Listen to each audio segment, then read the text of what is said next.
मशरिक़ वस्ता के हालात इतनी तेज़ी से बदल रहे हैं, आखिर क्यों बदल रहे हैं? तो मशरिक़ वस्ता के बदलते हालात पर और बिन सलमान अमेरिका में क्या आखिर तलाश कर रहे हैं, इसकी पूरी कहानी आपको इस वीडियो के जरिए बताएंगे। आदाब, इस्तकबाल है आपका। आप देख रहे हैं खास रिपोर्ट। मैं हूं आपके साथ सना वारिस और आप देख रहे हैं न्यूज़ 18 का सोशल मीडिया प्लेटफॉर्म।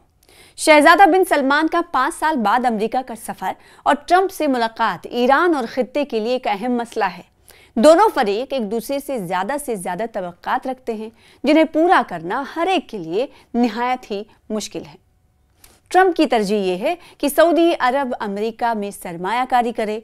पहले सरमायाकारी की रकम 600 अरब डॉलर थी, लेकिन अब बिन सलमान का कहना है कि इसे 1000 अरब डॉलर तक पहुंचाया जाएगा।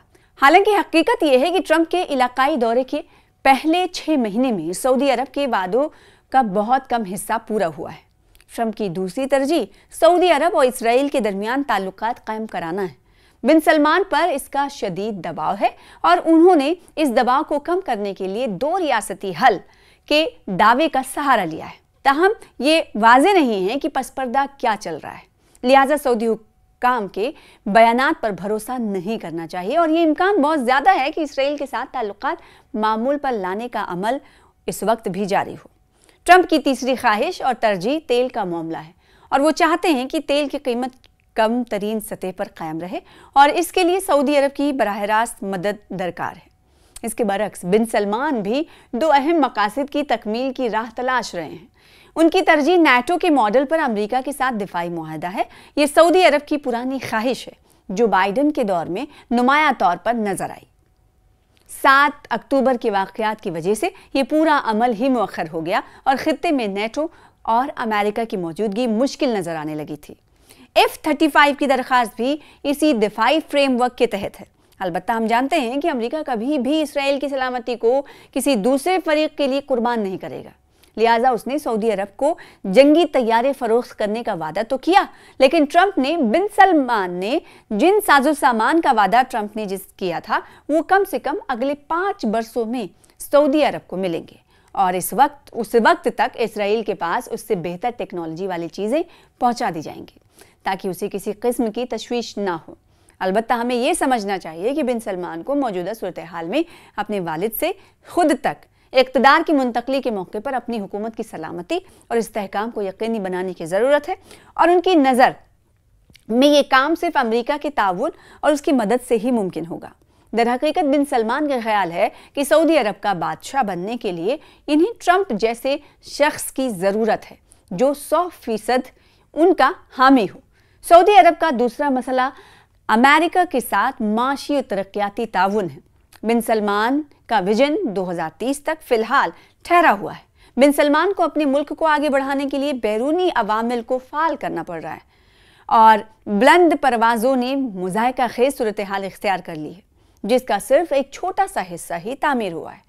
इस तरह की ख्याली तरक्की के लिए पैसे की ज़रूरत है और बिन सलमान तेल की कम कीमतों की वजह से इसे पूरा करने में मुश्किलात का शिकार है। अब जबकि इन्होंने ट्रंप से 1000 अरब डॉलर का वादा किया है तो मसला और संजीदा हो गया है। इन सब के बावजूद बिन सलमान अमेरिकी टेक्नोलॉजी और सियासी राबतों के जरिए वहाँ की टेक्नोलॉजी दरामद करने की कोशिश कर रहे हैं। बिन सलमान की इस सिलसिले में आखिरी ख्वाहिश खित्ते में अपने किरदार बढ़ाने की कोशिश है। लिबनान और शाम में किरदार अदा करना गुज़िश्ता 1 साल से उनकी सरगर्मियों का हिस्सा रही है। अब इन्होंने ईरान से दरख्वास्त की है कि वो अमेरिका के साथ ईरान के मसाइल में सालिस का किरदार अदा करना चाहते हैं, यानी मीडिएटर का, लेकिन ईरान ने इनकार कर दिया है। खित्ते में सऊदी किरदार में कोई भी इजाफा शायद ईरान के लिए नुकसानदेह हो, जैसा कि सऊदी अरब ने लिबनान के मामले में ईरान और हिजबुल्लाह पर शदीद दबाव डाला। ईरान और अमेरिका के मामले में हमें किसी सालिस की ज़रूरत नहीं। अमेरिका को ईरान को गैर मुसल्लह करने के ख्याल से बाहर निकलना चाहिए ताकि बातचीत मुमकिन हो सके। शहजादा बिन सलमान का 5 साल बाद अमेरिका का सफ़र और ट्रंप से मुलाकात ईरान और खित्ते के लिए एक अहम मसला है। दोनों फरीक एक दूसरे से ज़्यादा तवक्कात रखते हैं, जिन्हें पूरा करना हर एक के लिए निहायत ही मुश्किल है। इसका मतलब है कि कई पेचो खम आएंगे, कई तमाम चीज़ें सामने आएंगी और कई इस्तवार की मीटिंग्स भी हो सकती हैं, कई तरह के रद्दमदल का इजहार भी किया जा सकता है और कई तरह के परेशानियां और मुश्किलात इन तमाम चीज़ों को सेटल करने में आ सकती हैं, क्योंकि दोनों ममालिक के अगर तवक्कात की बात करेंगे तो अपने अपनी जगह पर बड़े हैं। डोनाल्ड ट्रंप ये चाहते हैं कि सऊदी अरब की तरफ से उन्हें भरपूर ताउन मिले, जबकि शहजादा सलमान बिन अजीज़ चाहते हैं कि अमेरिका का साथ होगा तो वो दुनिया जीत लेंगे। और दोनों मुल्कों के दरमियान, दोनों ममालिक के दरमियान साझेदारी के हवाले से पेशरफ्त आगे की ओर बढ़ेगी। तब देखना होगा कि इस ज़िम्न में कौन सा मुल्क किस हद तक पहुंचता हुआ दिखाई दे रहा है। क्या शहजादा सलमान बिन अजीज़ जो ख्वाहिश रखते हैं उसे डोनाल्ड ट्रंप की तरफ से जल्द ही अपने दोस्तों को नाराज़ किए बगैर पूरा किया जाएगा, या फिर उसे उनको नाराज़गी अपने दोस्तों की मोल लेकर शहजादा सलमान बिन अजीज़ की तमाम ख्वाहिशात को पूरा करने में वो एक कदम भी बढ़ाएंगे? ये देखने वाली बात होगी। तो दूसरी तरफ डोनाल्ड ट्रंप की ख्वाहिशों पर देखना होगा कि सऊदी अरेबिया की तरफ से क्या कुछ अमल दरामद किया जाता है।